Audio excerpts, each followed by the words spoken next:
World of Cardano Lore, Chapter 5, Destruction and Recovery, 1 of 2. When the vital and natural resources of the world of Cardano were in an inevitable and irreversible decline towards the end of the Great War, it was not the first time for a certain kingdom that the future and the lives of its inhabitants were in existential danger. With the eruption of Yanardak, the clients from Urisdun experienced probably the most devastating natural catastrophe in the history of this world, which, however, was not only a disaster, but also a blessing. Yanardak has always been a source of life for the clients. The constant warmth emanating from the volcano's interior made many long and cold winters bearable. Likewise, the soil at its base was considered particularly rich in nutrients, so that especially nutritious plants could take root there. This was also necessary to meet the high energy needs of the miners, since the rest of the plain lands in Urisdun were hardly plantable or usable.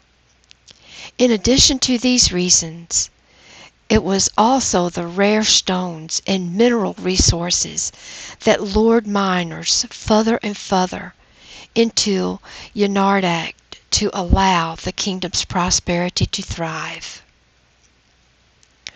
World of Cardano Lore, Chapter 5, Destruction and Recovery, 2 of 2. One year, a steady rise in temperature was noticed in Urisdun, which was initially welcomed by the clients due to a wonderful harvest.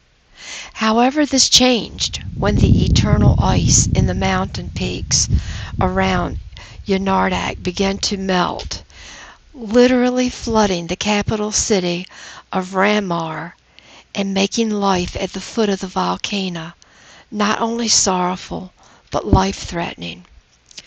Shortly thereafter, Yanardak erupted, covering many cities, inhabitants, and collected treasures of the region and culture under a devastating mass of magma.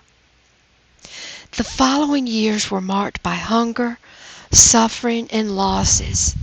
Help arrived only sparingly and at the highest risk, as the blanket of smoke from the eruption made the airways impenetrable to Bezos, while the cooled magma paved a dangerous and arduous path on foot to the border of present-day Umathael.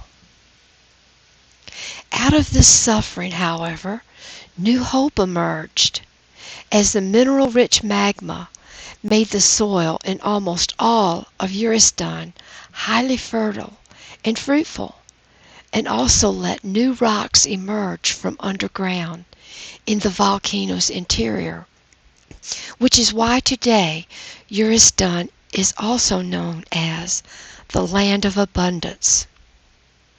After the years of poverty, fear of survival, and anguish, not only a strong cohesion manifested itself in the mentality of the clients, but also the striving for steady prosperity, both short and long term. In the further course of history, this may have led to even worse times than the volcanic eruption on which they are based on.